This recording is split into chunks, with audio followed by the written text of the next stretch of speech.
So today we're going to introduce you to the impact and business value of design thinking, and we're going to do that through some success stories and even a couple failures. For us, empathy is the cornerstone of design thinking and is truly the key to understanding your customers, your employees, or whoever you're building solutions for. We believe that empathy is also more than a soft skill or a nice to have, but truly a catalyst for greater insights, innovation, and transformation. Today's going to feel a little fast, and we know that y'all have been receiving a lot of amazing content and you still have more to go. And we really want to give you some key takeaways so that you can take what you've learned today and start applying it with your teams tomorrow. Our goal is that you're going to leave our session feeling excited and inspired to start taking these empathetic principles and applying that to your day-to-day and start taking those bold steps towards a deeper understanding of your customers and your employees. So we're going to start our session off a little bit differently, and we're going to do an activity together that's going to ask you to be a little bit vulnerable and also to take the time to listen. So first, if everyone can pair up, you may have to partner with somebody behind you.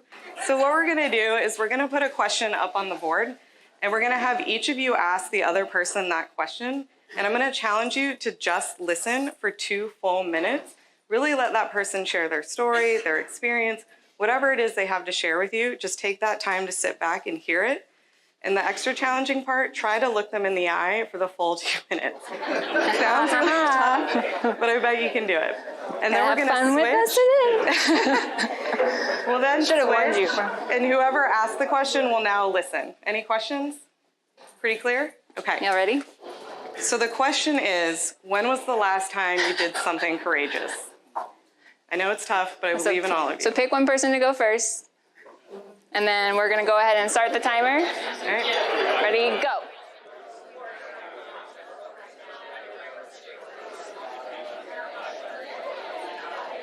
So how did that feel? Was it hard, easy, kind of good, kind of, yeah? Did you learn something new, something surprising? Yeah, maybe? How many of you felt a little bit vulnerable? Okay, a few people raising their hands. I mean, we're talking about courage, right? You're going deep really quick with someone you probably just met. We know that vulnerability can feel a little bit uncomfortable. But when we're vulnerable, we're getting down to that deep stuff, right? We're peeling back the layers to what motivates us, what we value, what we long for, what drives us. We're getting a deeper sense into who we are. And I bet how you define courage was slightly different than how your neighbor defined courage, right? But because you were vulnerable with them and you shared and you were open, you allowed them to be vulnerable and share with you. And you were able to connect and learn. How many of you felt a little bit more connected with your neighbor? Okay, so like everyone raises their hands, right? It's pretty crazy that after just 2 minutes of talking, you were given this deeper glimpse into who they are as a person, what makes them them, what drives them, how they live. You took the first step into building empathy with your neighbor in just 2 minutes. And when we cultivate that empathy, we get to the deeper stuff, we start to understand these people. So empathy is often defined as the ability to share and understand someone else's feelings. It's also so much more than that. As Rin was saying, it helps us understand what drives a person, what's driving their behavior, their decisions, what's important to them, and what are their values. And we think about empathetic design and design thinking. It's so important to understand who we're designing for and what really matters to them so we can build solutions that match their needs. Design thinking also helps us really let go of some of those assumptions and biases that we hold on to sometimes really tightly. Maybe when you walked in here today, you had an opinion about me or Ren, maybe the person sitting next to you. It's okay, we all do it, it happens every day. But when we're talking about building solutions for our customers or our employees, we have to really think about what are their needs and get outside of our own heads. What are our preconceived notions about what they want or what they need? And so by using empathy, we're able to step outside of ourselves and really understand who they are and what they want. And by doing that, we can discover unique insights that can really drive us towards innovative solutions that truly meet the needs of our users. And through design thinking, we get beyond just what do users do, but what do they say, think, and feel, and do. There's so much rich data coming at us every day now, and it's so amazing how much we can collect. But empathy helps us get to what is the why behind that data. Why are people making those decisions? Why are they choosing this or that product? Ren watched 3 episodes of Friends last night. Why did she do that? Was she just wanting to unwind a little bit? Was she prepping for today? I bought 10 pounds of dog food last month. Was it for my own dog? Was it a gift? So getting behind the reasons why we do what we do is so important to getting to the right solutions for the people we're designing for. You've heard me mention a few times already customers and employees. So I want to be clear that when we think about empathetic design or design thinking, using empathy in a process, we use the same process whether we're talking about customers or employees, that either way, to really understand their needs, we want to use those same principles, even if their needs are actually radically different. But when we think about building great customer service, it's so important, especially for those of you in industries where you have people on the front lines, like in healthcare or insurance, where you have people working directly with your customers every day, to make sure you're developing a great customer experience so that those people can show up at their best and deliver on that great promise of customer service. And this is why empathy is more than just being nice, friendly, and caring, although it definitely helps you do all of those things, right? Empathy directly connects to your bottom line, and it moves your solutions forward. Think about it. When you deeply understand your customers and your employees, when you truly understand them, you're given these amazing insights around unmet needs that help drive your solutions forward. And this applies to all aspects of your business, whether that be your marketing, your branding, your services, your products. I mean, when was the last time that you used a product where you were like, wow, this completely met my need? So I'm going to be a little real with you and say that I am a cat lover, and much to my dog lover husband's chagrin, recently became a cat owner. And I was all of a sudden discovered this new need that I never had before, and that I needed something to keep my little fur creature occupied while I was out at work, right? Because I would come home and he would have all this energy and I would have to dangle a feather in front of his face for like hours on end. And so I did some research and I found this toy. Super simple concept. It's literally a piece of plastic. It was $10, but it was incredibly brilliant because these balls keep my cat occupied for hours on end. I'm pretty sure he loves it now more than he loves me. And it's amazing. Like, it's the best $10 that I've ever spent. And if you look at Amazon reviews, there's thousands of cat lovers who agree that this toy meets our needs. So how many of you have gotten a hospital or medical bill that you didn't know how much was due, when it was due, what it was even for? Me. I know I get a lot of those. So the University of Vermont Medical Center recognized that they were sending out bills to their patients that they weren't paying on time because they didn't know when they were supposed to pay or what they were paying for. So they decided to use design thinking to go out and try to understand how can we create a better bill that makes it easier for our patients and also helps us keep our business running, getting bills paid on time.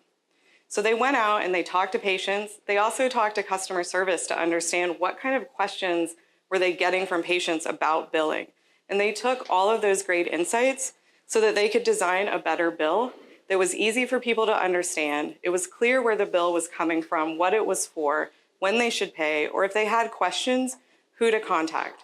And so it's not just about making something that looks pretty or designery, but actually understanding what were the needs of their patients and fine-tuning their designs to those real needs. People ignore designs that ignore people.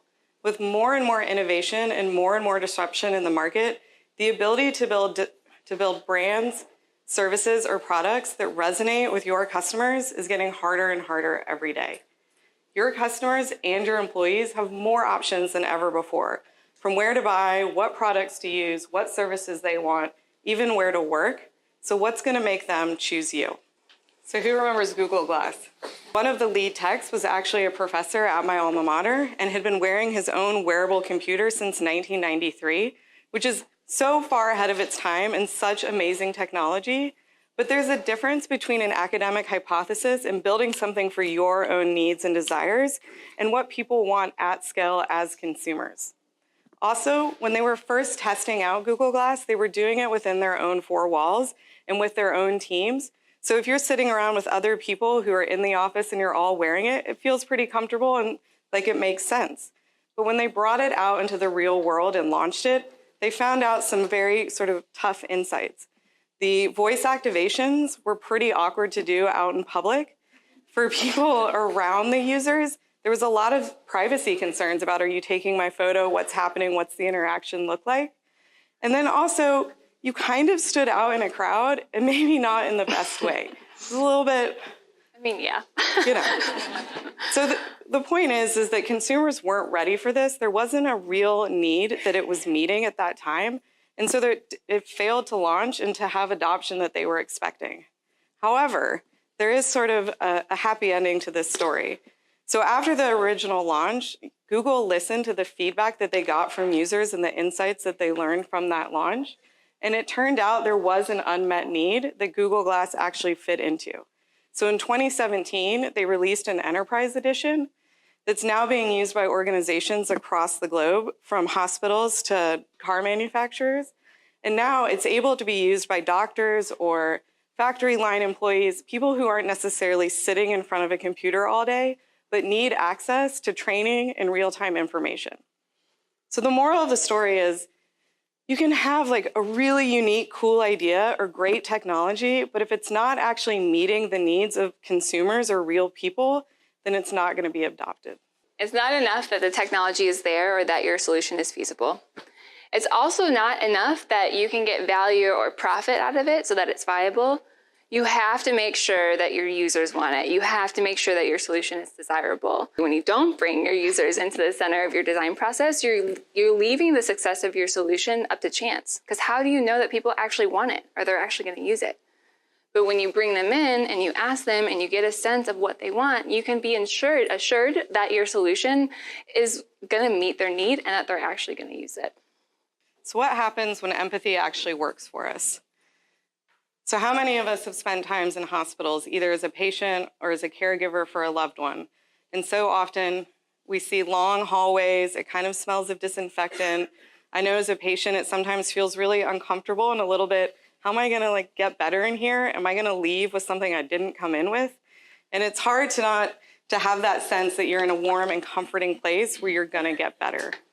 So the Rotterdam Eye Hospital recognized that their patients were having some of these similar feelings and experiences when they were visiting their hospital. So they wanted to try to understand what could they do to improve the patient's experience. So they decided to use design thinking to go out and understand from their patients what the experience felt like today and how could they make it better. And they didn't just have designers involved, they actually had full teams from physicians, staff, managers, the CEO involved and part of this process so they could really hear that perspective too. So one of the biggest things that they learned is that patients were coming in with a lot of anxiety and fear, because usually when you were coming to this hospital, you already had some sort of eye problem and there was a lot of fear about losing their eyesight. So they decided to focus on how can we limit that anxiety and fear from the moment our patients walk in the door, or maybe even before. They also made changes to the way the hospital looked. This is a hospital. How amazing does it feel to be in that space? By using natural light, bright colors, opening up the spaces to feel warm and welcoming, it allowed patients to enter the space and already feel comfortable where they were. So what was the impact of all of this change?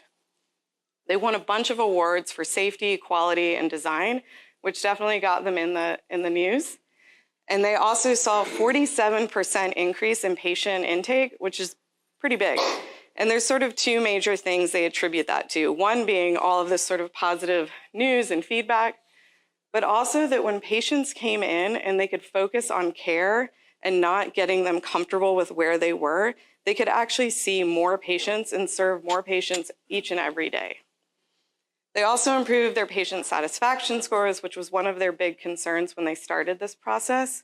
And they also saw that their employees were happier too, that they now felt like they could focus on really delivering great service to their patients as opposed to some of the other things that were maybe getting in the way. So what this shows us is that through empathy, we can really understand what our patients are feeling and what do they need to helps us understand what we can do to improve that experience for them and really deliver a best-in-class service for patients or customers anywhere. Like we talked about, Just as important as it is to listen to your customers, it's also really important to listen to your employees. And that's especially true when you're looking to redesign a service or a process. And JetBlue learned this firsthand when an ice storm closed down JFK for about 6 hours. Maybe you remember this. It was a customer service fiasco because rather than canceling their flight, they decided to try to beat the weather. So they loaded all their passengers onto the plane and hoped for a break, which never came. And so passengers were stuck for about 10 to 12 hours. And it was just a nightmare. And they had about $30 million of losses.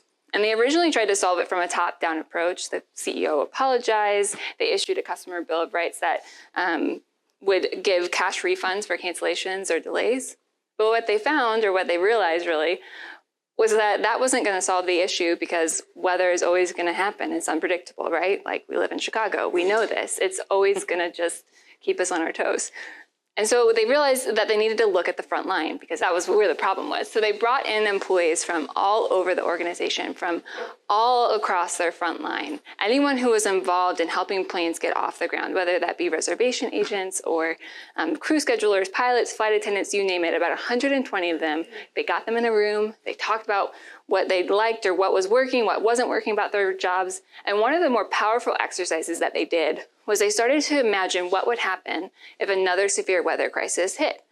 And they together looked through their process. And as they were doing it, started to identify kind of small little process flaws that maybe if you looked at it outside of the overall picture would kind of seem insignificant, but was actually creating a real risk. It was kind of like in a relay, when the runners are passing off the baton, every single movement matters, every single little thing, and even just a small missed step can result in a dropped baton. And that's what JetBlue was finding. Overall, JetBlue identified about 1,000 different process flaws, which were a lot. But then they kind of prioritized down to 85. Some were small, some were large. But overall, they created they were able to redesign their customer experience. And this process happened in October. And actually, the next summer, they had their most on-time summer ever. Their annual refunds dropped by $9 million a year. And they had a 40% faster recovery. So by listening to their employees, by bringing them in to the process, they were able to create an amazing experience for their customers. So this isn't just something we're seeing in a few companies or something that we're doing at Slalom. It's happening in a lot of different places. The Harvard Business Review actually did research of a couple hundred companies to find out what was the impact of empathy on the value of those companies. And what they found was that the top 10 within that empathy index were receiving increased in value more than twice as much, and were increasing revenue by 50%. So what we're seeing is that empathy is truly driving value for your business. It's not just that nice to have or thing that makes you feel good. It's really driving your business forward. At Slalom, we use a process called human-centered design, which is essentially the same thing as design thinking. You may have heard both terms here today, out in your work, but just to be clear, they're the same. It's the same terminology. But the reason that we use this process is empathy is carried out throughout the entire process. We start by listening to people. We build off those great insights to build solutions. And then we go back and we test with the people that we originally heard from in that same audience. And then we move into scaling. So for example, we recently completed a project where we were trying to help an organization understand their employee experience and what would keep their employees engaged, staying with the company, and really just happy to be there and part of the company. So we started by talking to 117 employees all across the organization, all over the US and a little bit in Canada. And from there, we developed great insights about what did people want, what was important to them, and uncovered so many things that the organization just didn't know was important to people. From there, we were able to start building out and prototyping some ideas to start answering some of those needs. But we didn't do that behind a black curtain where, nobody could really see what we were doing and come out with, here's this great magical thing. We brought the users and the employees into that process with us, and through innovation sessions, through design sprints, and really built those ideas with users and employees so that it was coming from them. And from there, we went out and tested with more people, and now they're moving into scaling some of those ideas. But what's really great about taking this process and sort of using empathy all the way through and continuing to bring whoever you're designing for into that process, by the time we were done, We had already engaged with over 500 different employees across the organization, so we knew these were the right ideas once we were getting to scale. We knew they would be adopted, and we also had already built some buy-in with folks because they've been able to say, this is what's important to me, and I was a part of building this. So when you bring human-centered design, when you bring HCD to your organizations, you're not only introducing a new process of problem solving, but you're also being able to solve for the root cause. So much like we talked about in JetBlue, you're able to identify what's actually going on. You're also able to test and validate the solutions. Like Karen says, you're able to really make sure that it's not only the right solution, but it's a solution that users like interacting with. They know how to use it, and you're able to make those small tweaks so you know it's the best version of your solution before you get to scaling. You're also able to build in organic buy-in. I mean, you're bringing users into this process. They're building it, like Karen was talking about, they're building it with you, right? So they're gonna want to see it be successful as well. They are invested, just as invested as you are. And so you already have this army of advocates who are ready to bring your solution to market. And finally, you're creating a structure for innovation. We've talked a lot about bringing in those diverse perspectives, and that's where that innovation happens. You're creating a structure for innovation for your team so that you know that you're coming up with the most innovative solutions. And we want to level set quickly here and say that we know that this process is going to feel a little bit different. It's going to feel a little bit uncomfortable and might challenge us out of our own old ways of doing things, primarily because it asks us to recognize that we might not have the answer, to kind of admit that maybe we don't have all the answers and we might not fully understand this problem. And when organizations are able to be vulnerable and say, hey, maybe we don't know the problem or don't know the answer, and ask their customers and their employees, it's amazing the amount of insights that you're able to get. I can't tell you how many interviews and focus groups I've been in where people say, wow, I'm really glad that you asked for my opinion. So you might be saying, all right, where do we begin from here? So we're going to be passing out right now some empathy cards for all of you to take with you, sort of what Ren was mentioning at the beginning. And we want to give you these as a way to start building those empathy muscles as soon as tomorrow for you, with your teams, with your organization. And there's a bunch of different exercises in there, similar to the one we did at the beginning, that will just help you start building those empathy muscles and thinking about different ways to connect with people within your organization or with your customers. We're going to walk through a couple quick examples just to give you a little extra context before you take these with you. So the first one is flip the script, and one of my personal favorites. So when we talk about design thinking and how we want to be focused around users and what their needs are, but so often when we're looking at a challenge within our organization, we're focusing it on the business need and not the person. So say at a communication company like Verizon or Sprint, they might have the challenge of, we want to increase revenue 10% for family plans. That's all great. We want to raise those numbers up, sure. But in order to really start focusing on the challenge and to get to that solution, what if we flipped it to, how do we help families feel more connected?